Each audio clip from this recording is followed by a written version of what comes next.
NBA playoffs. I am so excited. Obviously, my voice is about 10 octaves higher than it usually is, so I'm going to bring it down a little bit. But Brad, that's a hard opening right there.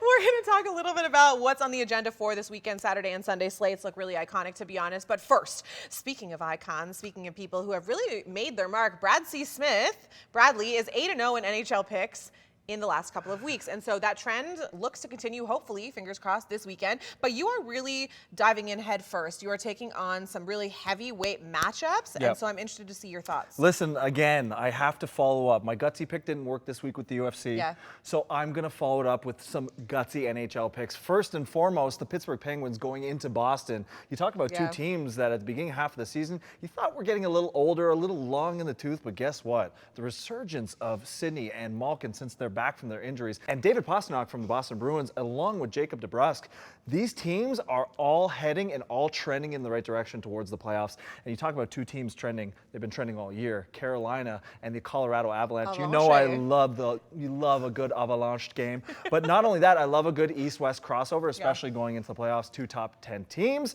And I'm going to finish it off with something that's kind of sacrilege coming out of my mouth here, but I have to say it because the Toronto Maple Leafs are so exciting to watch recently because Austin Matthews is just doing things that we can't explain in the new NHL. He's on pace to not only be the Rocket Richard winner, but also, too, there was a conversation between, is it Austin, is it Leon Draisaitl, is it still Alex Ovechkin? No, Austin Matthews is the best natural goal scorer in the NHL, and I can't wait to see what he does as he's finishing up this year. So now, the NHL playoffs are close, but guess what?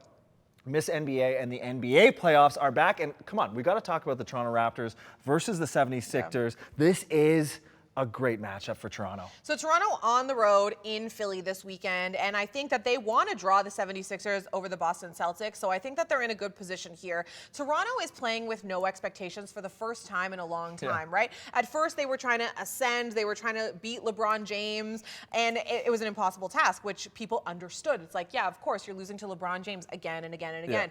Makes sense. Then they win the NBA championship. Now they're the defending champions, and so they have expectations. This year, it's supposed to be a rebuild. People are questioning the Scotty Barnes pick at 4, and now they're not only in the playoffs and missing the play-in game, they're in a 4-5 matchup. It is not a rebuild, and Scotty Barnes is for sure. 1,000%. He's going to win Rookie of the Year. You think so? Point blank period, yes. But here's the one thing that I didn't appreciate. Shaq, my guy. Thought the broom was coming out of the closet. Big Diesel.